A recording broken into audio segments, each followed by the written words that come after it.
법무부가 지난달 26일 수사 초기 단계부터 변호인의 조력을 받을 수 있는 형사공공변호인제도 도입을 추진한다고 밝혔습니다.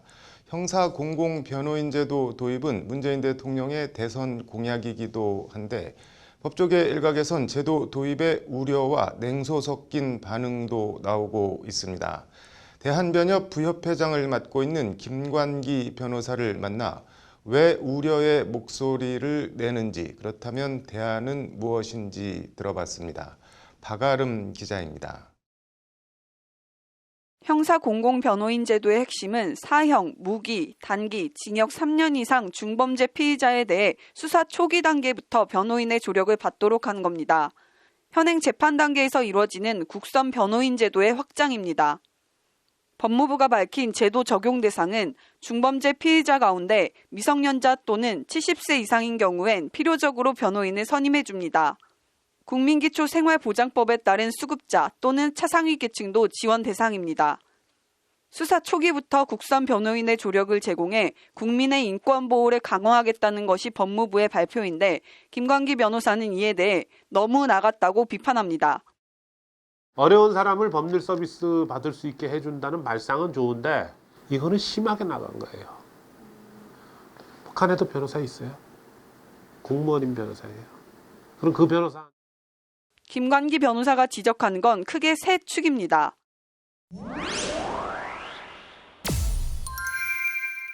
먼저 제도의 운영 주체 문제입니다. 법무부 안은 법무부와 함께 법원과 대한변협을 운영 주체로 명시하고 있습니다.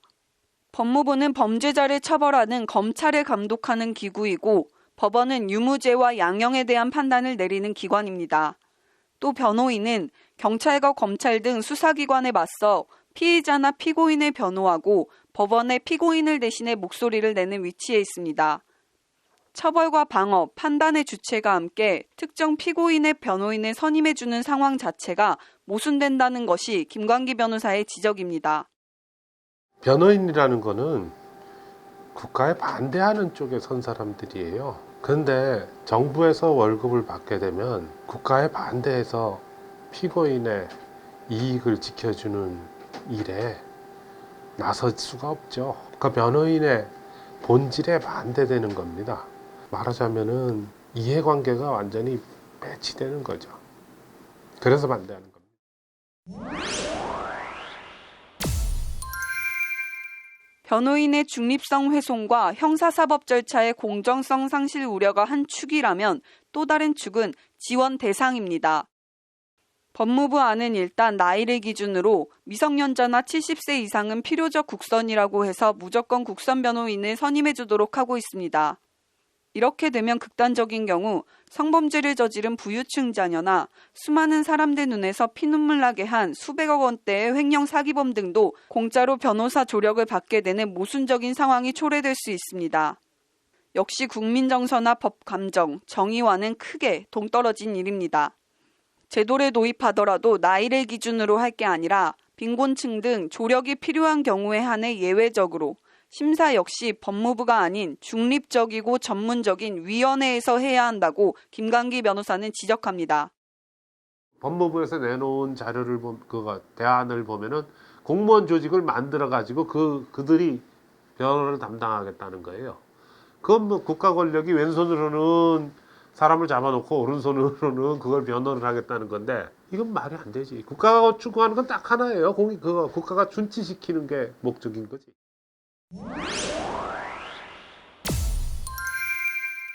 운영 주체와 지원 대상 문제와 함께 가장 큰 문제점은 형사 공공변호인 제도를 통해 제공되는 법률 서비스의 질 문제입니다. 지금 시행되고 있는 재판 단계에서의 국선 변호인도 예산 부족 등으로 부실하다는 비판과 지적이 끊이지 않는데 재심되는 사건들이 보면은 다 국선 변호인들이에요. 국선 변호인들이 성의 없게 하고 정부 눈치 보고 검사한테 대들고 판사한테 대들지 못하니까 이상한 증거들 뭐 이렇게 나온 거 가지고 사람들이 그 무기징역 받고 그런 거거든요. 제대로 된 보수를 지급받지 못하는 형사 공공변호인이 자치 수사기관 수사나 조서에 정당성만 부여하는 부작용 등을 배제할 수 없다는 겁니다. 이거 열심히 한들 변호인한테 보상이 안 가요. 그거 열심히 할 이유가 없는 거예요. 그러니까 막상 어려운 사람 수사 단계에서부터 입회한다지만은 그냥 앉아서 졸다 올 거라는 거지. 그리고 경찰이 하는 말이 그거 맞아요 하고 하는, 경찰이 제대로 조사했어요 하는 그런 공증 역할만.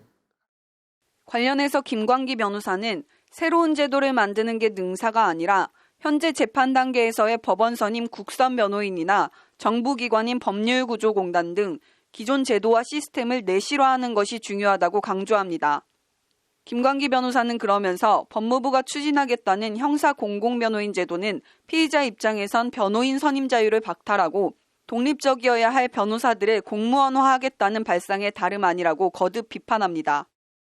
기존에 있는 제도가 그 이상이에요. 근데 거기다가 숟가락 하나, 정부가 하나 더 얹어가지고 공무원 조직 하나 만드는 거는 실패하게 돼 있어요. 국가가 하는 건 반드시 실패하게 돼 있어요.